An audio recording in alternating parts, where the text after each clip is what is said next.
One of the things you notice when you start talking to an awful lot of these researchers is that they don't think an awful lot about the implications of what they're doing. The problem is that they're so focused on, what they're doing and what they're creating that they don't necessarily see the bigger picture. And that's where you get the idea that maybe they're on autopilot, because it's like the events are driving them more than they're driving the events. Good morning, everybody. We are about 20 minutes away. We're planning a start at 6:20 this morning. So we've got about a 15-minute window for the start of the DARPA Grand Challenge. Radio 5 minutes.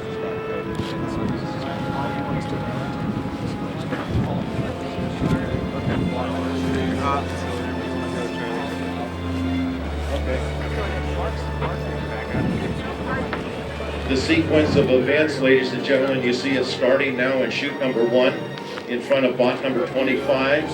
Safety strap will come down, and then we'll have movement. And another page will be added to the history books. Wait till the sun comes up. Right. 6:35. I'll make it national radio 5 minutes.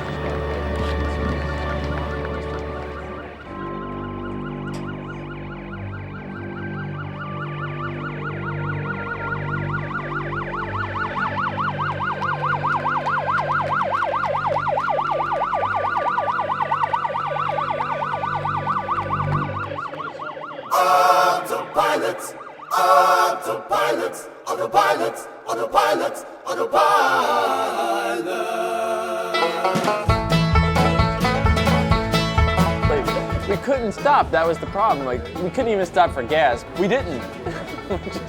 we just poured Coors Light in the tank. You can get him to drink something that's not a Coors Light on film.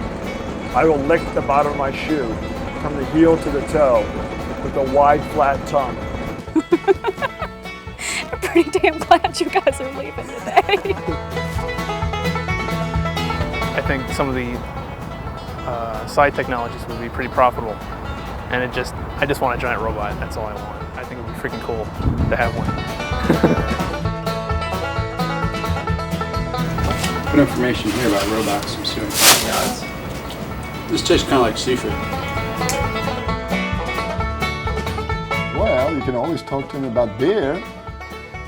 He likes beer, and we all like beer.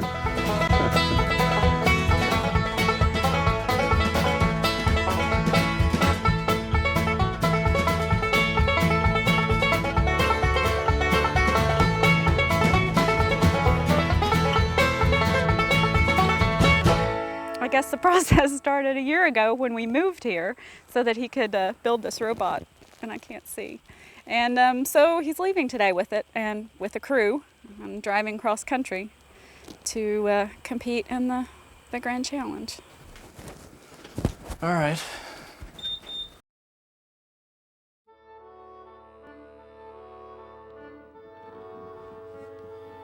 I'm so tempted.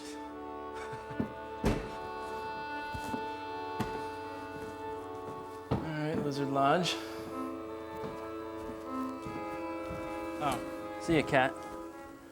I gotta pet him 4 times. 2, 3, 4. It's obsessive compulsive disorder. Uh-huh. And, it's a salad. Okay.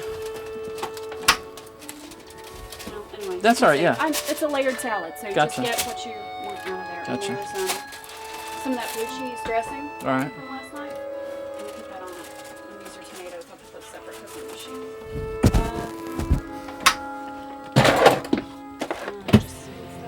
Anyway, I put some. No, I used to kill some. Okay. Gotcha. Swifters.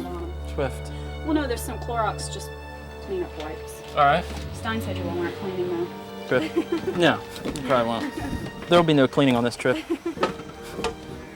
All right. See you in a week.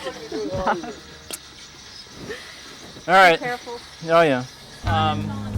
Well, we just left the bucolic, if that's a word, countryside of Crozet outside Charlottesville, Virginia, on our way across country to Fontana, the California Speedway. We're gonna watch a little car race. and there's not going to be any people in the cars. And we're going to have one of those cars, vehicles, that is going to drive itself autonomously, and hope to pass the qualifying events so that we can get into the big challenge, the 150-mile race across the Mojave Desert in 10 hours or less, beating out all of their competitors, so we can win $2 million so that we can then go to Vegas and double our money. It's an autonomous vehicle, okay, that looks like a gigantic egg on wheels that Paul has programmed, I guess, and developed this software to make this vehicle go entirely on its own or wherever he programs it to go. Tommy is a custom-built dune buggy. There are different sensors on board. There's a GPS sensor that tells Tommy where its position is to within 1 meter accurately on Earth most of the time. And then there are other sensors up front, its eyeballs, if you will, some laser radars that that tell us, the distance to potential obstacles in front of the vehicle. Tommy thinks for himself. Yes, Paul created the software, he created the rules that Tommy runs by, and Tommy uses information from GPS to try to figure out where he's going. And there's computers inside that where all the decisions are taking place in terms of how to control this robot. Paul is just such a robot. I mean, he inherently is a robot. And all his non-compute human behaviors, this must be indicative of what robots would do if they tried to map out the life of a human. In some ways, he's the best person on earth to do this because his personality is so incredibly simplistic and rule-based. So yeah, this was, my summer job was to operate this train, my first summer job when I was 16. I'd always collect the tickets. No one gets a free ride. Not on my train, not on my shift.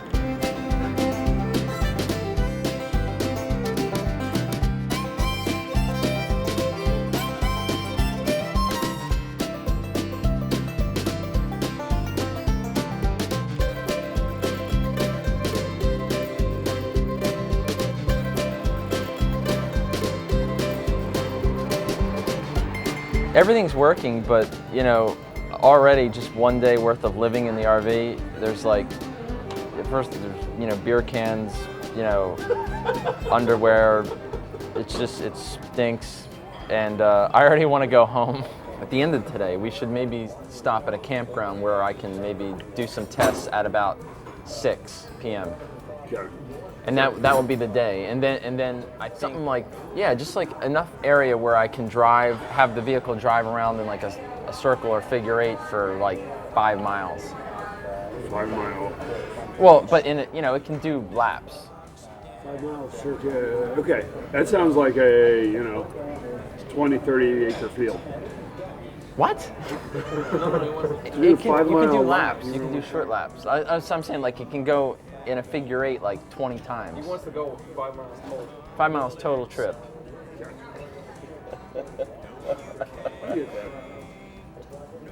And then you just tell me. Stein was told there'd be no math today. I had John there as the mechanic for the vehicle. And then I've got Stein, who was there, who was going to drive us out there and also drive us absolutely crazy. Well, that's the other thing too, Stein. I mean, you have this, you're smart, right? But you have this very extremely slow way of thinking, or at least extremely slow way of verbalizing what you're thinking. And so what happens is you're turn right here, or turn right, 2 streets ago or something. So you're, I think that's your navigation issue.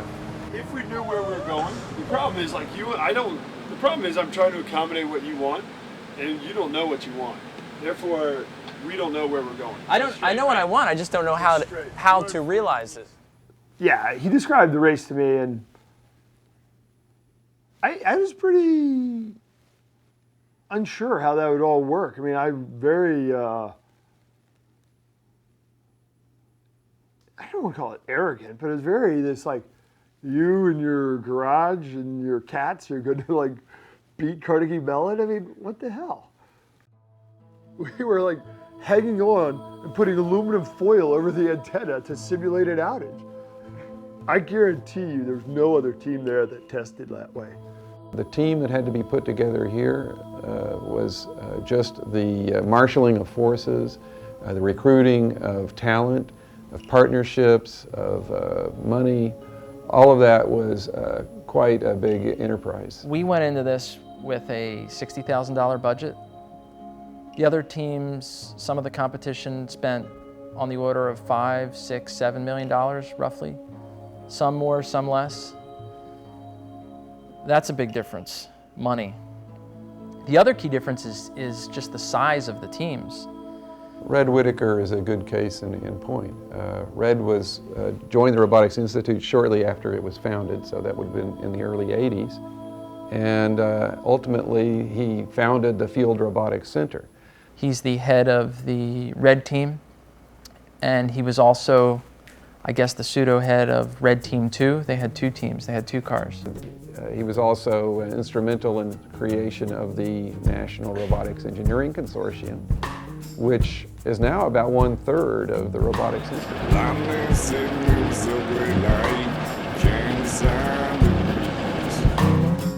can't see that's alright. Trees are gonna set me free. Ain't nobody here gonna help you out, 'cause ain't nobody feel that strong. But if you got $1 you can do without, I'll tell you how to get around. The impetus was, I'm just taking a year off, and went to Burning Man. I came back. I wasn't really sure what I was going to do, so I called Paul and said, "Hey, Paul, how about I do some volunteer work for you?" Paul's like, "Do you know how to drive an RV?" I said, "Not very well, but I'll try and learn." I sort of love the adventure component, the unexpected. Something's going to happen that I don't know, hadn't thought about. It's going to be surprising to me. And that sense of wonderment and discovery is what I'm looking forward to. This isn't my game, but what I look forward to is something I don't know is going to happen.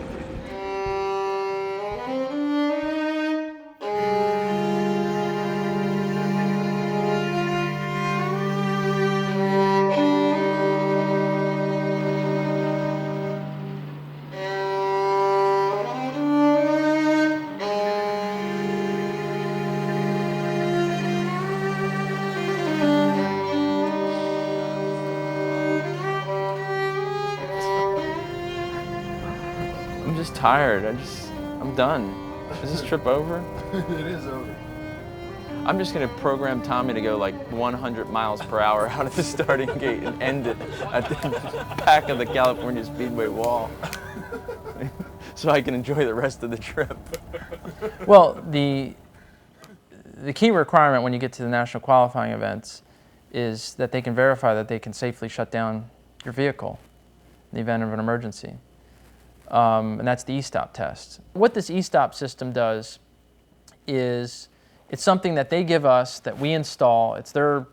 They own the equipment, that allows them to put the bot into run mode from the starting line after it's ready to roll, and perhaps into pause mode. And its most safety critical function is the DARPA officials have the ability to shut the bots down, to disable the vehicle in the event of a safety issue. Of all the things that can go wrong, that's the one thing that you can depend upon, is the ability of the race officials to be able to disable your bot. So that was the most key thing that we wanted to have tested, so that there would never be an issue. And so ours worked. I mean, we were tested for that.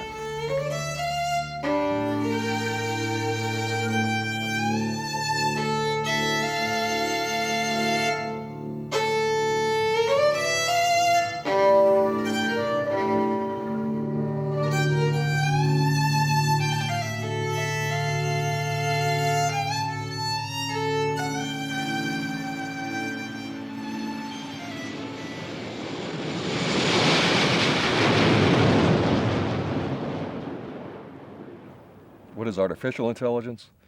artificial intelligence is whatever it is that doesn't really work yet. Artificial intelligence as an idea has been around since the late 50s, and conceptually, it's, can you capture what the human brain does and make a machine do that? Well, the big thing that we've discovered over the last few decades is that that's a whole lot more complicated than anybody could ever imagine. Well, artificial intelligence started with attacks on isolated human abilities that were thought to represent the highest degree of intelligence, like playing chess. So they focus on these kinds of capabilities. They also focus on things like proving mathematical theorems, all kinds of things that were thought to be the epitome of human intelligence. But what they discovered is, while they can actually successfully solve some of these problems, they're still unable to do the mundane, everyday things that everyone does. That's why it was such a challenge to get these vehicles across the desert, because, this is a task that any 16-year-old with a license could do, but it's real cutting edge to try to get a machine that'll be able to do that. And that's the significance of the grand challenges. Can you start creating robots that are displaying something approaching common sense?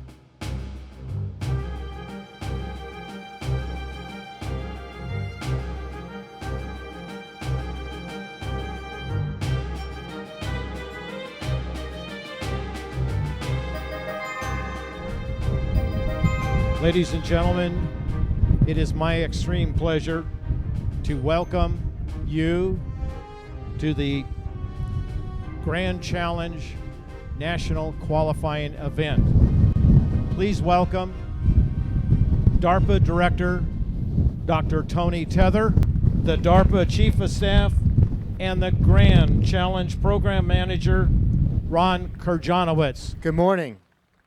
Welcome to the DARPA Grand Challenge National Qualifying Event. Please sit down. Now, the National Qualification Event is a semifinal event, and only the top 20 teams will advance to the finals at Prim. You are the material that will fill the history books that someday school children will marvel over. They'll be interested because in their family garages, there will be autonomous ground vehicles. All these resources that we're putting into the military are coming at the price of things like Medicaid, or Social Security, or housing, or even building highways. So, the first concern about the military-industrial complex is simply that. It's a misallocation of resources. A second concern that I have is that it further normalizes military research as part of academia. The more that these norms of accepting military research emerge in a university such as here at Carnegie Mellon, the less likely people are to really question those norms. Hey honey, they bumped us up. We're about a half hour from launching, maybe less. Good morning. Are you able to give us about a 5-minute heads up? Absolutely. Thanks very much. Sure. Some of the work is supported by the Defense Department. Some of that's from DARPA. The Robotics Institute gets about $55 million a year in sponsored research. It's a lot. It's about almost 500 people here, just the technical people working on robotics. So we're a big place for a university.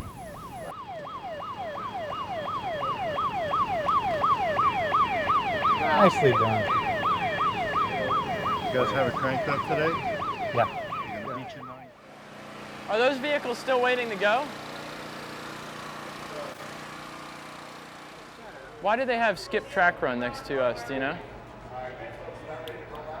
Probably because you decided not to go. No, we haven't, unless someone else decided We for went us. to Jefferson Team, we asked if you were ready to go, and they said no. I think that's a mistake. I mean, we're there. Right from the beginning, we're sitting there in the garage, and they're not coming to take our bot to the starting gate. Can you be ready to start your timer at 3 o'clock? 3 o'clock? Yeah. Yeah, what time is it now? Oh, it's 3 o'clock. So we should get ready? Yes. Okay.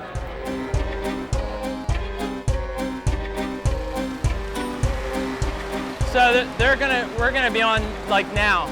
So I gotta push this out.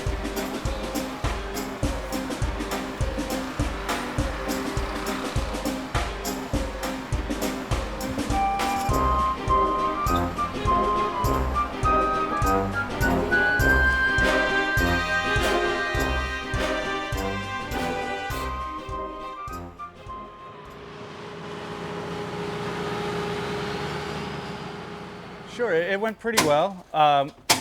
We hit one cone out there, but we went pretty fast, so that was good. But you know, it's a little disappointing that we hit the cone. We'll figure out why and make sure we don't do that again.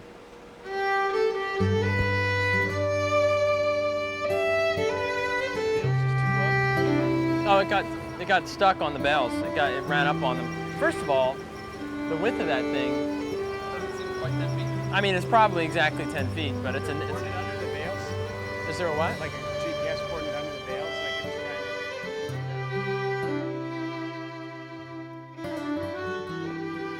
it's The interesting thing, first off, is that people do like robots so much.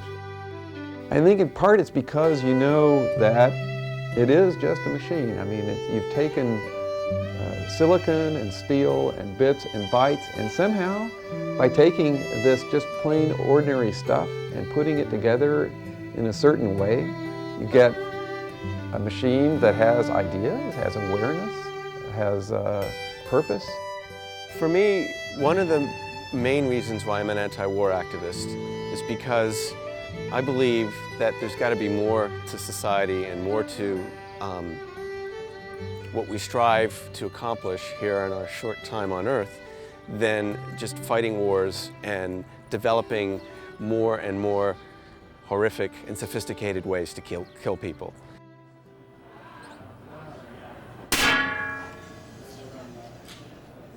There are some automated systems right now that exist that are supposed to be able to retaliate against snipers.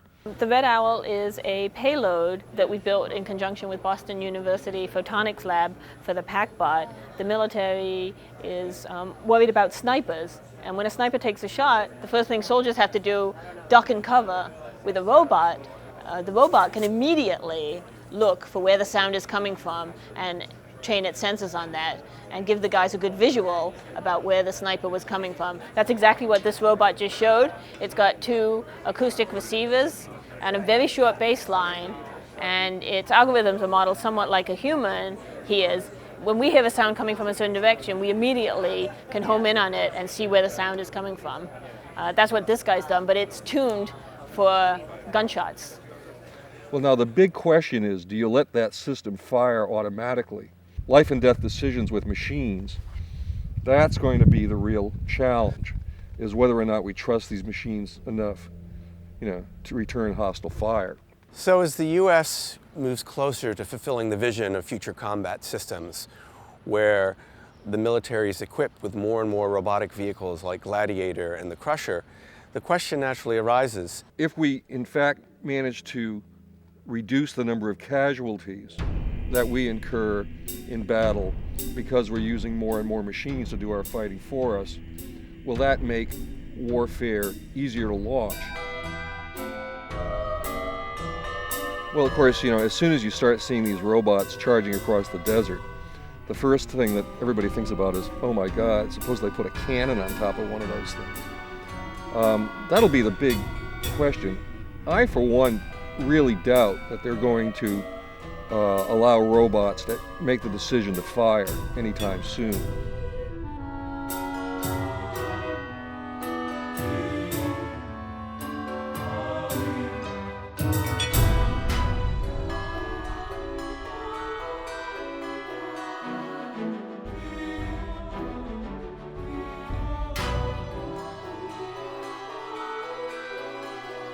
Do we belong here? Are we going to make fools of ourselves, or are we going to nail it? And then the big guys, red team in Stanford, and they were doing it perfectly, no problems. After that race, there was a lot of down emotions, like maybe we do not belong here.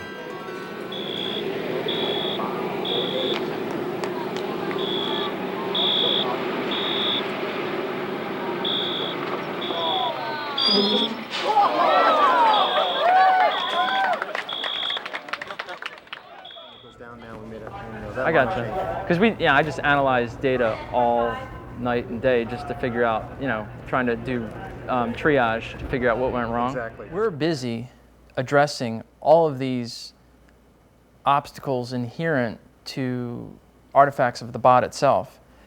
And right from the beginning, when we get there, there's additional obstacles being placed before us by humans, by the external world. You know, I wasn't physically out there Sure. walking in front, so it may be that maybe a hay bale was out a little bit. I just wanted to see, just You might- because we your saw a lot of other teams like do the same thing, I guess we thought that maybe this line may have... Day 2. Let's see what happens today. Why is the lower one not turning on? It's not. Oh, it's smoking. Why is that smoking? Oh boy. Where's the smoke? It was coming out of here. Do I need to turn stuff off? Probably you should.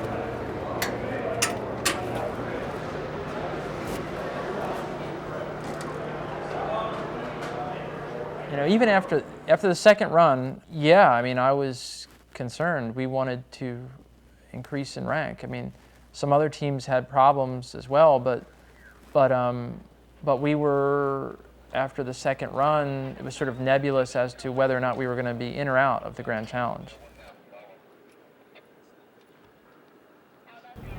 I think he thinks there's an impasse. He thinks there's no way to get through, because he would back up if he didn't think he could make the turn in time. Slight movement. Slight movement? Press. Recycle. Please go ahead and recycle. The first 2 runs, the fact that we didn't finish, yeah, it was lingering there in the distance. You definitely want to finish a run. You want to finish more if you can. You want to finish them all. But what I ultimately wanted to see was him feel like that he had been successful with what he tried to do with Tommy. We were actually worried because the thing that you don't know is that these sponsors had all committed, you know, $25,000 for travel, $25,000 for logistical support, all the money, but none of them had paid us. So what I was trying to do was deal with these sponsors' relationships and keep Paul focused on running the robot, tweaking its software. I was just trying to make it easy for him. We were both worried. I was worried. I didn't say anything, and I could tell he was worried.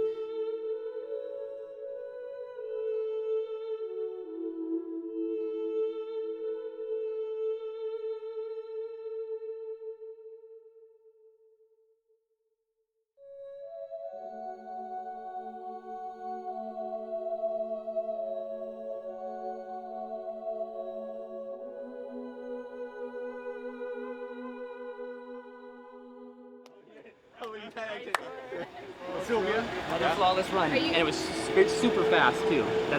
9 minutes we estimate. Somewhere in the neighborhood. It depends on the exact timing from DARPA, but it went fantastic. The sandstorm was 9.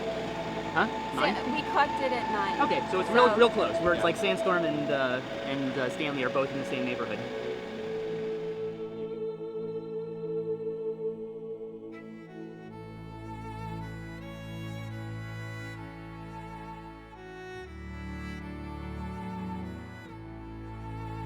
What's really dramatic about the changes that we're seeing in the technologies that are changing human nature and what it means to be human is that they're accelerating so fast. Back in the late 60s, there was a guy named Gordon Moore, who later would become one of the 3 founders of Intel. But in 1965, he was just a lowly electrical engineer when he noticed that the number of transistors that you could get on a piece of silicon was doubling every few months in a steady pace. And a doubling is an amazing thing. In information technology, we've now, for example, had 30 doublings of computer power that you can buy for $1 since 1959, when the first commercial chip came off the assembly line. That's an increase of over 500 million times. Based on this exponential growth of information, we will have computers that can simulate the human brain for $1,000 in 2020, for $1 in 2030. And we will also understand the principles of operation of how the human brain works. I make the case that within 20 years or so, we will have detailed models of all the different regions of the brain, understand their principles of operation, and be able to apply those methods to very powerful computers. For the first time in human history, our technologies are not so much aimed outward at modifying our environment in the fashion of fire or clothes or cities or agriculture. Now, increasingly, our technologies are aimed inward at modifying our minds, our memories, our metabolisms, our personalities, and our kids. And if you can do all that, then you're talking about fundamentally messing with what it means to be human and altering human nature. And the significance of this is that this is not in some distant science fiction future. This is happening right now on our watch. And what's happening with artificial intelligence and robotics is absolutely part of this. December 2001, I was working with a .com client, generating a rather large accounts payable along the way until they eventually got bought out, which we thought was great. You know, we're back in business. Until the new company called us up the next day basically and said, goodbye, contract canceled, great work, and by the way, we're not going to pay you. Everyone was gone. Everyone in our small company that we had created, the contract was dead, the business was dead.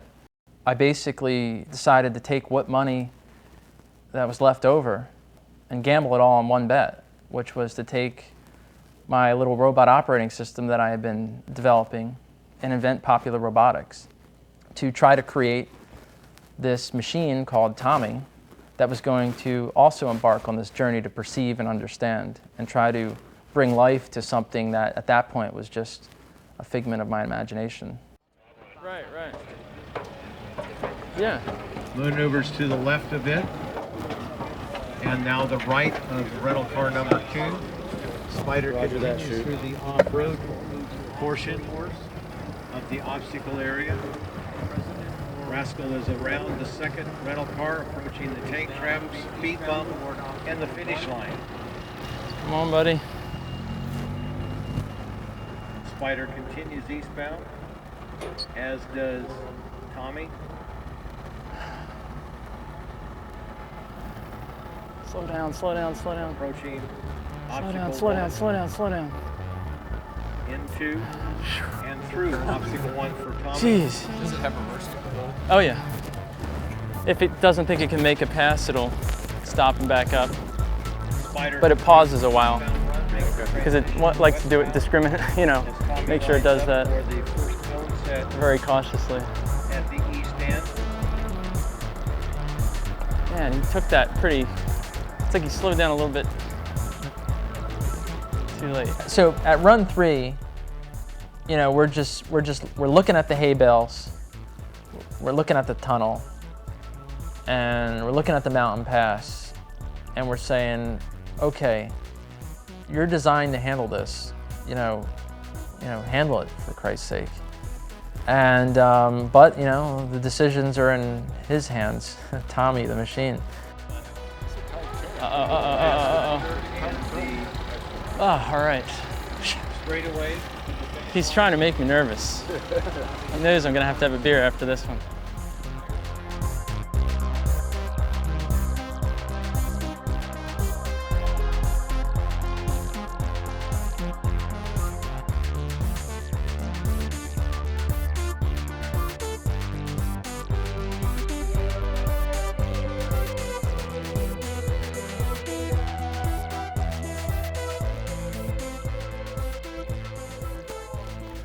Avoid it. No. Avoid it. Oh. You got one more option. No.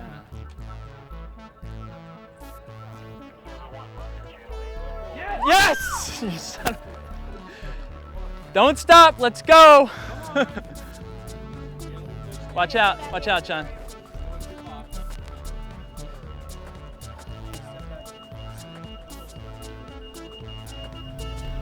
Is that the finish line? Can I kiss him?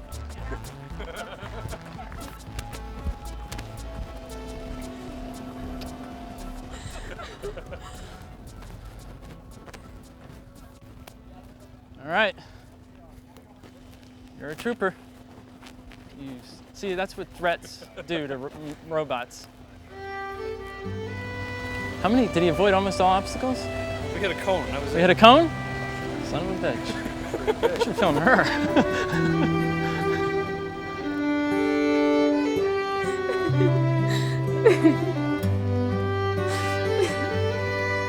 All right.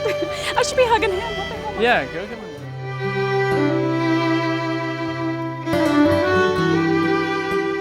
Janie was unique in that she was there from the beginning, seeing how this bot came to be. Let it go. It's going too fast. It's going too fast.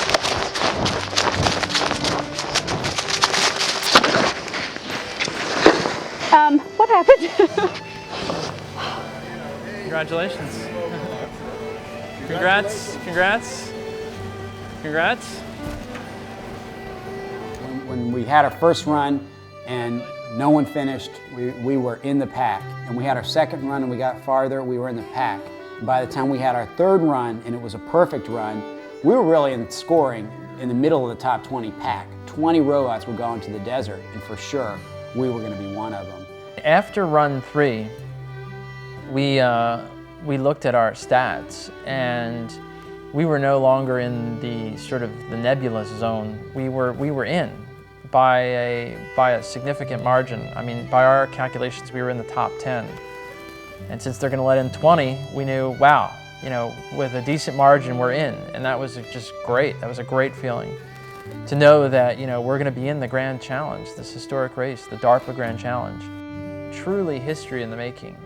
And we were going to be part of this.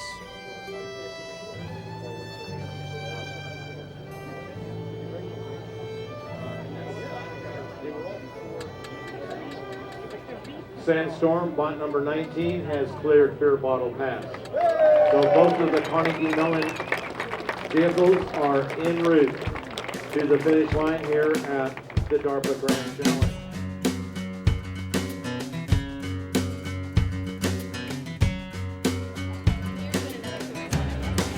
Okay. Does anybody else need more drinks? And he was awful. There's just everything about Stein is disgusting. I mean, he licked his own shoe. I'll do one better. If you can get him to drink something that's not a Coors Light on film, I will lick the bottom of my shoe from the heel to the toe with a wide, flat tongue. Hey, hold on. Todd. Oh no. That was disgusting. Luckily, this has been washed in the bathroom floor, so it's pretty clean.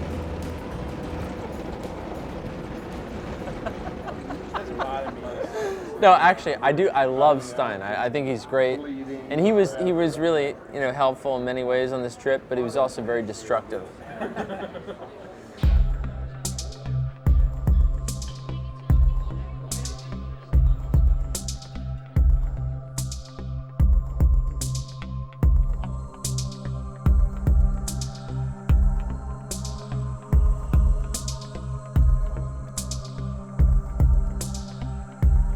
Did they say for the last time?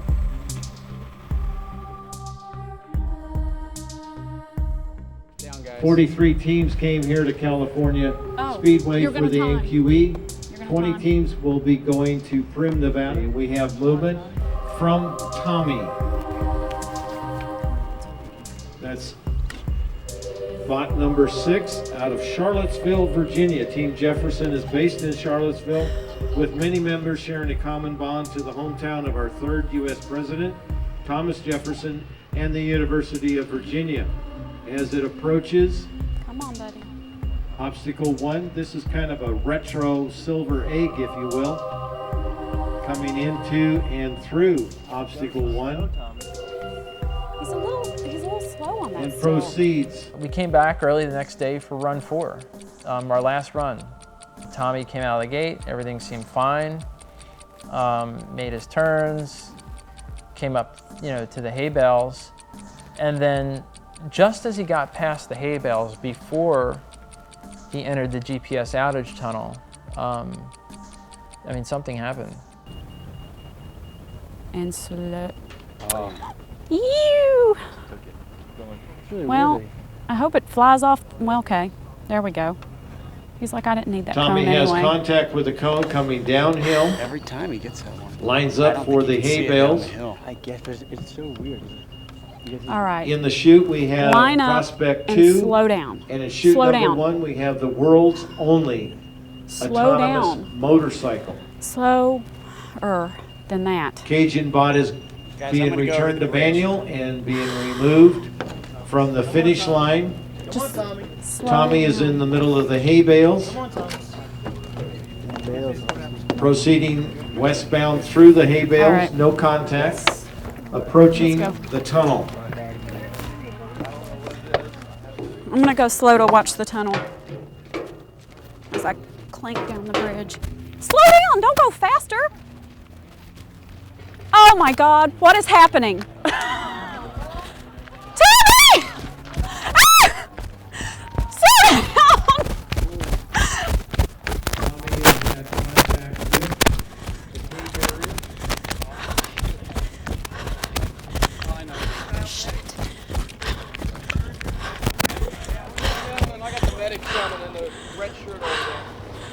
God damn it. The stuff is leaking. That's antifreeze. That's the antifreeze out of it. No, nobody else. God, you have seen papers sitting right here. Oh, we're standing in it. Yeah, sit down. That's our chair. What the? I don't know what happened. Right, it come into that tunnel and all. Where's Paul?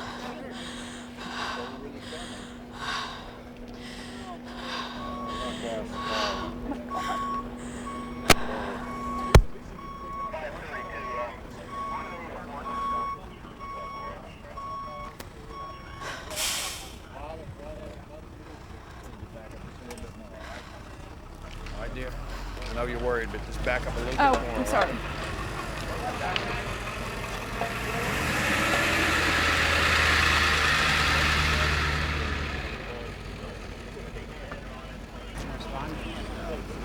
Well, we've had trouble with that damn e-stop the entire time. Relax, young lady.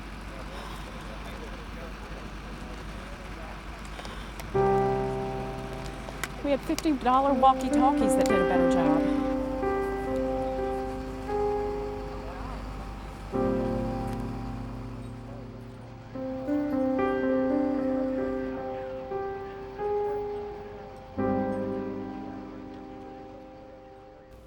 You know, because we weren't that far at that point from the tower.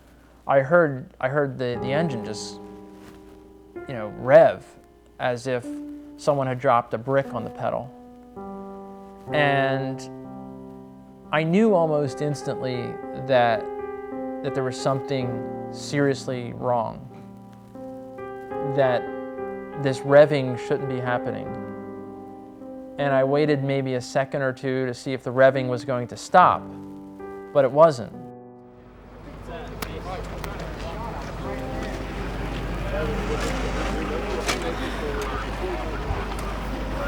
That doesn't make any sense. No, it doesn't make any sense. I mean, the only thing is, I mean, the front's Is that us? accessible. Yeah, I guess. Playing right there. If someone was dicking around with the front, that's the only, I mean, what else? If someone was dicking around in the front with the throttle, I mean, I would have never known. I don't know. I mean, that's never happened before. We've been running this thing for a year. This doesn't make any sense.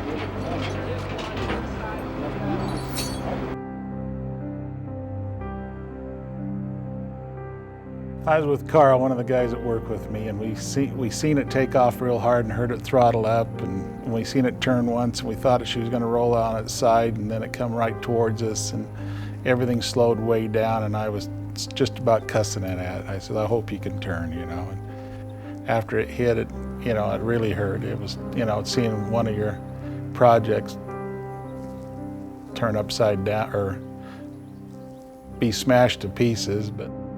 Tommy hits the wall, and we get there, and I look at the car, and I'm going, okay, it's over. I thought at that point, we're done.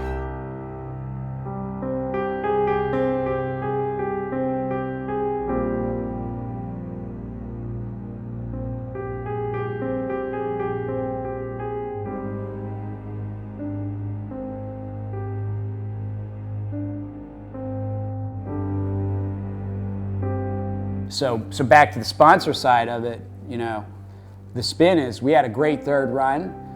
There's been an accident, and we are going to repair the robot. And we reminded our sponsors how competitive we had been up till that point in time. To be honest, did I think when I looked at that robot it was going to race again that week? There was just no way if you saw that vehicle. I mean, it looked like a SUV that flipped 5 times on the highway. I mean, you could see the oil pan leaking and the transmission out, and you could see gears from the engine box. When I see Tommy with the guts hanging out, I'm so ready to give up. A perfect run, nothing wrong. Yeah, no. That's not right.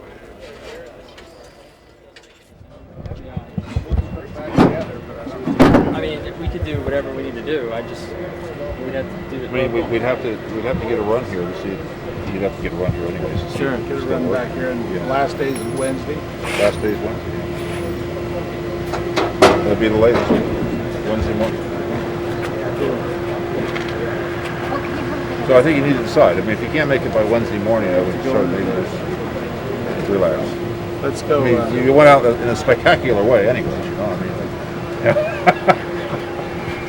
No K-rails in the middle of the desert, right? well, there's other things out there, but. It's It just doesn't make any sense. The I mean, emergency stop did not seem to not. No, we checked, they hit pause and just ignored everything. I mean, this Just- is, they hit- yeah, it just doesn't make any sense. I don't know what kind of Well, pause analysis we can do. pause is under program control, but what about stop? That is disabled. Oh, yeah. Probably 2 seconds, the whole thing. Now, I was yelling from the stands, and I got all the way over there before it hit the K-rail. Right. It had just hit the K-rail, and I was yelling stop from the stands, and I can't run that fast. When it emerged from the tunnel, it was already going too fast. It was 2 seconds to this. I knew when it was entering the tunnel, that's when it started to pick up speed, and that just doesn't make sense. I mean, we poured through the data. We looked at the feedback control. There were no problems there. It's that they didn't hit the e-stop button. They had 13 seconds to do it. They didn't hit the e-stop button. With technology in general, you always have to be ready to regain control and to be able to safely shut it down.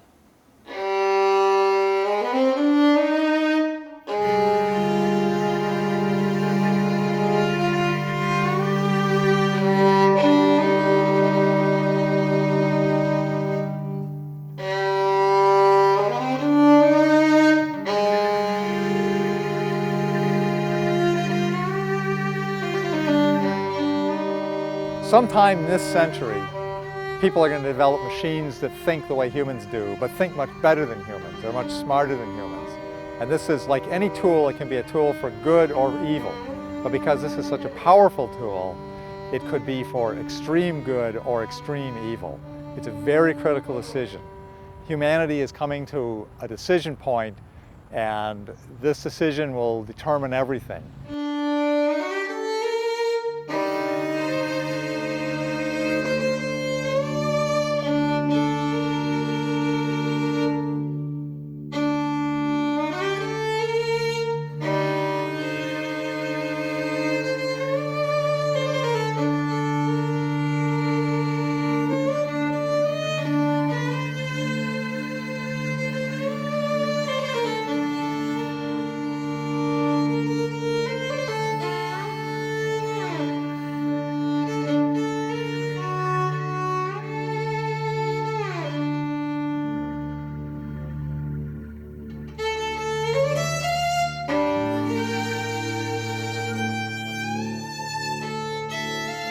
There are some people who have proposed the notion that we're approaching something called a singularity. You know, suppose you ended up with a machine that could start creating better and better versions of itself.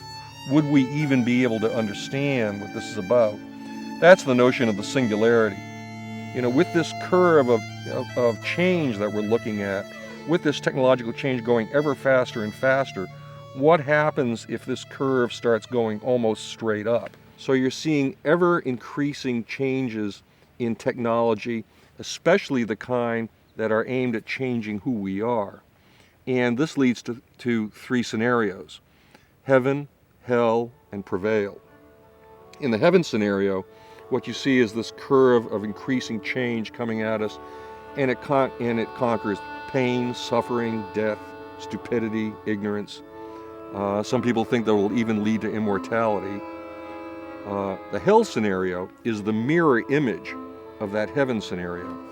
In that version, what you see is the powers of these technologies increasing exponentially, but they say, well, what happens if these powers get into the hands of madmen or fools? They can easily imagine circumstances in which tiny robots, smaller than a red blood cell, for example, could keep on replicating themselves and creating more of themselves until they, in effect, eat up all of the energy on the planet. And in the hell scenario, the advocates of that one can imagine how we could end up wiping out the human race in the next 25 years. In fact, that's the optimistic version. The pessimistic version of the hell scenario is one in which we wipe out all of life on Earth.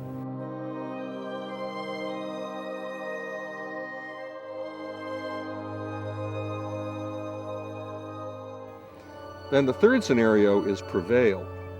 And that's the one that says, well, you know, these other two scenarios are all plausible and important, but they're techno-determinist. What that means is that it's the notion that technology drives history, and there's not much we can do about it, that we're just along for the ride. The important thing about prevail is the notion that what drives history is coevolution. I mean, if you can see that the challenges that are facing us are increasing on a curve like this, well, if the challenges are going up and our responses are more or less flat, then it's pretty easy to figure out that we're toast, because the gap between the challenges and the responses will become ever wider. If, however, you can imagine a circumstance in which our responses are going up almost as fast as our challenges, then that's a reason for hope. If we are going to get into this future intact, it's probably going to come from the ideas of an awful lot of ordinary individuals figuring it out on an ad hoc basis. Now, we're not going to be saved by this by any big institutions. It's going to be our innovative responses that are probably going to prevail. This here. Yeah. Yeah. You said pull the whole thing? Well, I'm trying to take that button. I think. It's gonna be messy.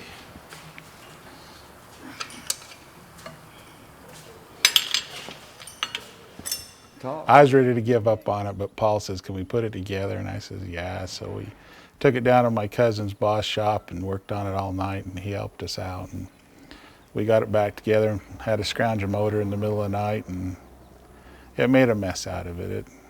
There wasn't much to be salvaged.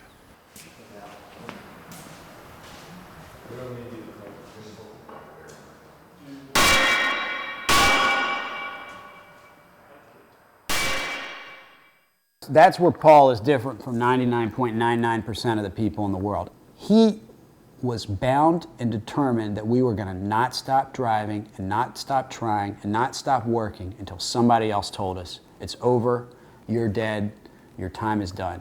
I'll tell you what, if we roll in there with a vehicle that works, if they tell us we can't participate,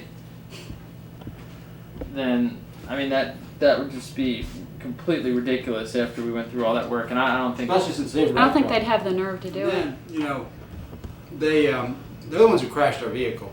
They should have had that thing stopped. Someone should have had their finger on the button. I knew when it was in the tunnel.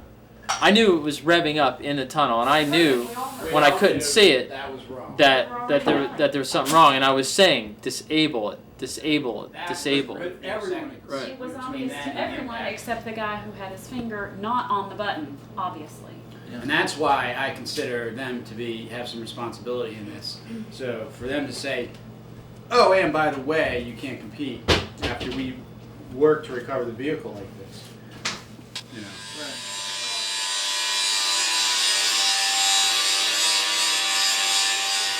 What we needed to do was rebuild the engine, the transmission, the steering, the alignment, the skin, everything from halfway up forward on Tommy.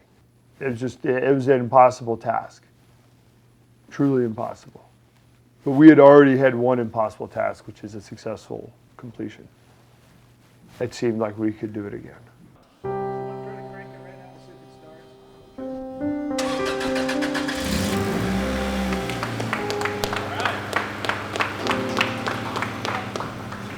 That's cool.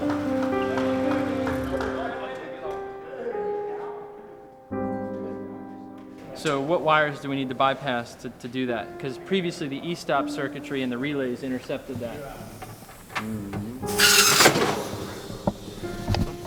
What was that? What you doing? Replacing We started the engine. It worked. That was great. But it wasn't over. We had to rewire every single piece of electronics back into the system. That had to be removed. Every wire had to be cut. So now we had to rewire everything. And we're talking about hundreds of wires. Then we also had to test that, of course, all the sensors and all the electronics and all the computers still worked. And they did. And then we had to go take it to this location back near the speedway. It was about 4 a.m. in the morning at this point. 50-mile-an-hour winds. It was 50 degrees too. And I'm trying to calibrate this thing to make sure it can still drive itself autonomously and avoid obstacles in pitch black, dead of night, on 0 hours of sleep. I mean, this is, you know, a month of work that we did in 36 hours. It was ridiculous.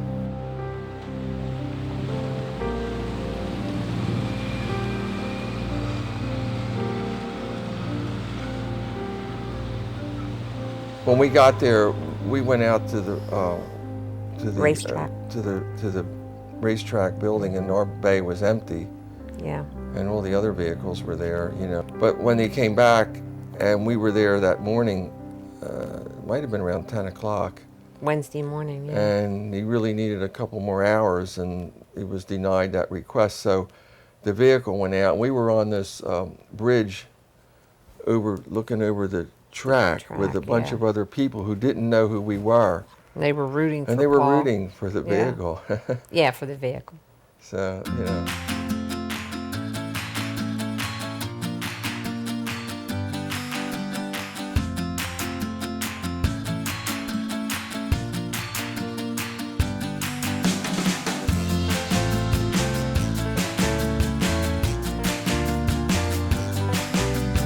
The first thing we had to do is prove that our bot could be e-stopped. Everybody was there. My parents were now there. We're all watching. And of course we passed out.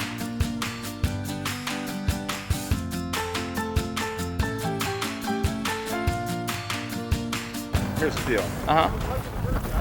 You need to we're going to run you twice. Okay. They both have to be completions for you to have a chance. Okay. You fail one, it's Giving me control. Okay. Yeah. Okay. Well, he's got to make it. He said we have to run it twice and it has to complete twice. And it has to complete it twice. Yeah.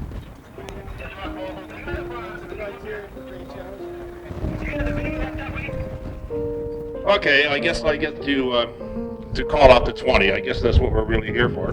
These are in no particular order. First team to go to the Grand Challenge. Alice, Caltech.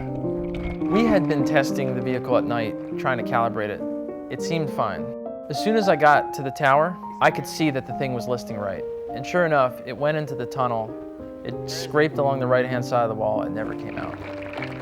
Second team, Rocky from Virginia Tech. I remember after that run, the bot stopped in the tunnel. We were like, well, you know, we didn't complete our run. And I remember sort of looking up at Dr. Tether, and he's like, get your bot out and come up for another run. So we were like, hey, we might still be in. It was sort of nice. Number 8, Highlander, Red Team 2.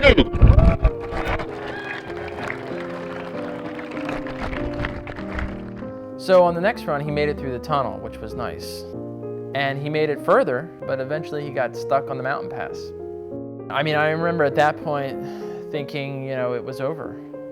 And I believe this is number 20, Terramax. How can we forget Terramax?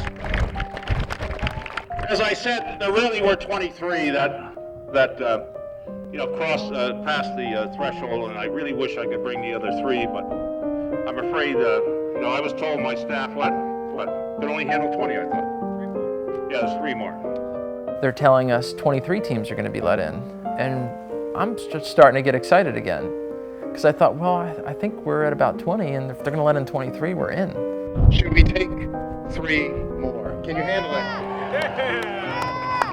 Cajun Bond! Minor meteorites! And finally, Mohabatan.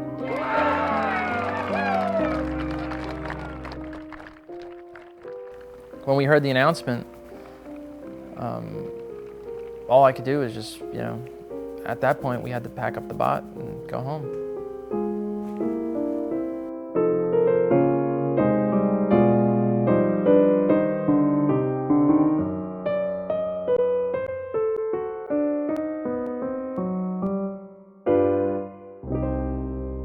And I was angry. After we were told that we could, redo our run, we were told that we had to do 2 runs and we had to complete them both in order to be considered. And I just felt it was just an 11th hour thing, just raising the bar on us. And I felt, again, angry. I was exhausted. I was sort of numb. I mean, I didn't know at that point what this was going to mean to sponsors, my business, the people who I was trying to partner with to move this technology forward. It felt like, everything that I was working towards was threatened. And I, at that point, did not know how I was going to dig out of this one.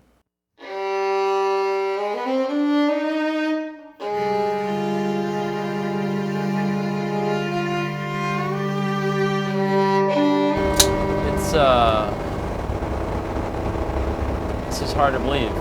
4 weeks. I mean,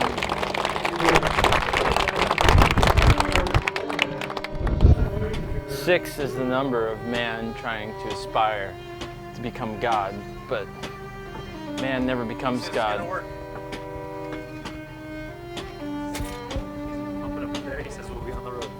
Maybe I'm wrong.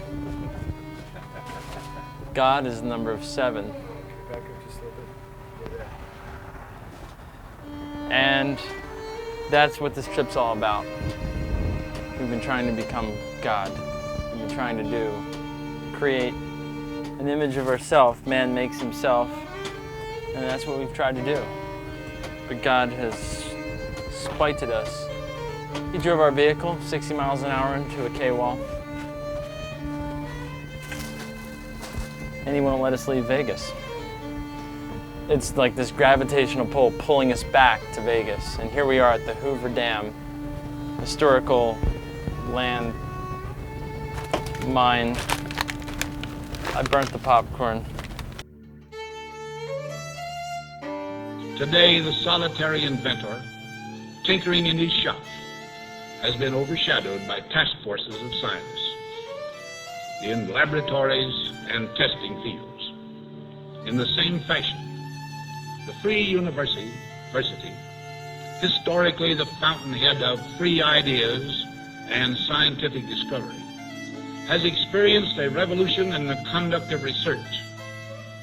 Partly because of the huge costs involved, a government contract becomes virtually a substitute for intellectual curiosity.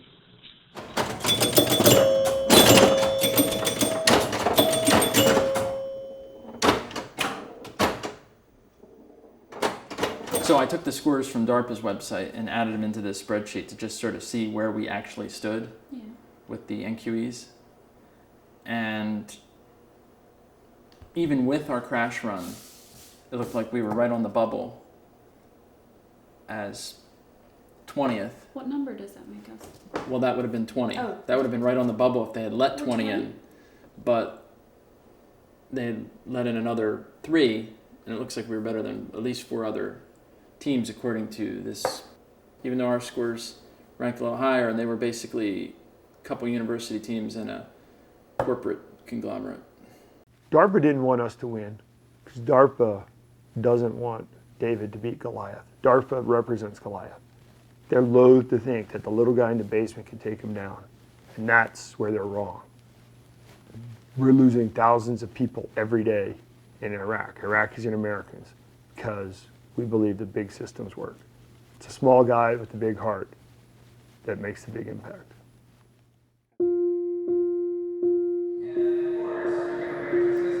So to get them ready, I'm going to have to turn on the batteries, left to right, left, middle, right. And I might have to do it 4 times. And then I have to go in the car, start them up when the guy gives me the cue. And then they'll open up the curtains, I'll drive them out, I got to drive them around.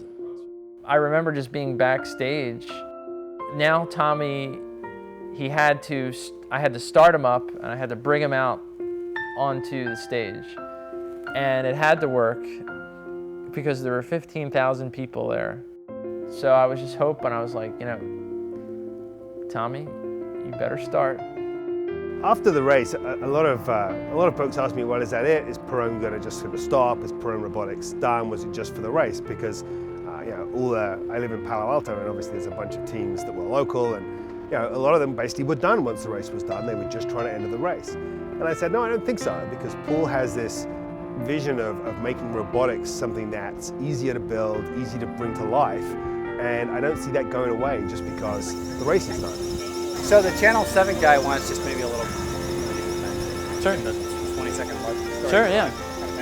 So we could go shoot that now, or what's the plan? You're going to get James set up for this now? Or we could put... we had Tommy riding around driving the founder of Java, James Gosling. He's really engineered for simplicity in this thing. You know, I think a lot of folks have taken, you know, pretty complex directions in trying to figure out how to build these guys. He's worked pretty hard on, you know, how little do you need? SICK now had us on as an integration partner. You know, the SICK lasers were in like 95% of the vehicles in the Grand Challenge. And at the end of the day, we were working with them to actually do commercial work, which was great.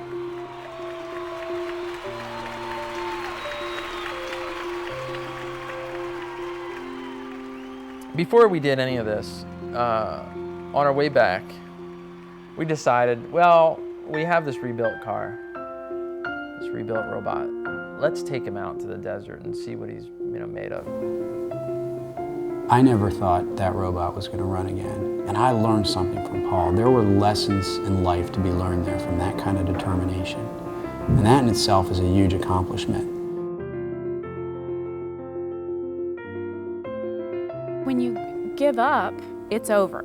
So no matter what life presents before you, you have to move forward. You have to make the best of what's going on. It may not be fair, it may not be right, but you have to go ahead and move.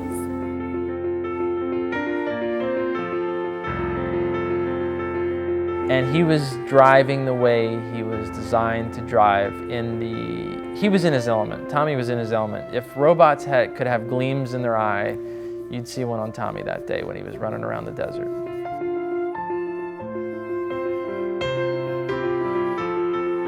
Autopilots, to me, is what people do with their lives. From the time they're 25 to 55, and then they wake up going, my life is gone. I was on autopilot. I didn't do what I love. I was working for the man, I was working for this. I didn't pursue the dream, I didn't live what I wanted. Sometimes, you know, something bad happens and, you know, you reach an impasse or you hit a wall.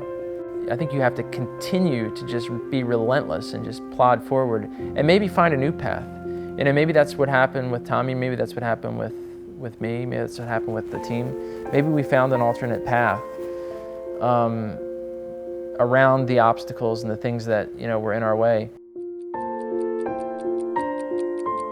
Well, that's the kind of ornery, cussed, unexpected response that is at the heart of humanity. And that's at the heart of the transcend proposition is, can we find the wisdom to do the unexpected thing and not just be mastered by our creations, whether they be robots or computers? Where are we going to find the wisdom to control and to handle this whole business of fundamentally changing what it means to be human? We can't detect any other intelligent life forms in the universe. It's occurred to me to wonder why that is. Maybe when human beings begin to start controlling their own evolution the way we are now, when the way we can start actually controlling what it means to be human, maybe that's the final exam for intelligent species. Maybe the reason that we can't find any other intelligences in the universe is that maybe everybody else flunked.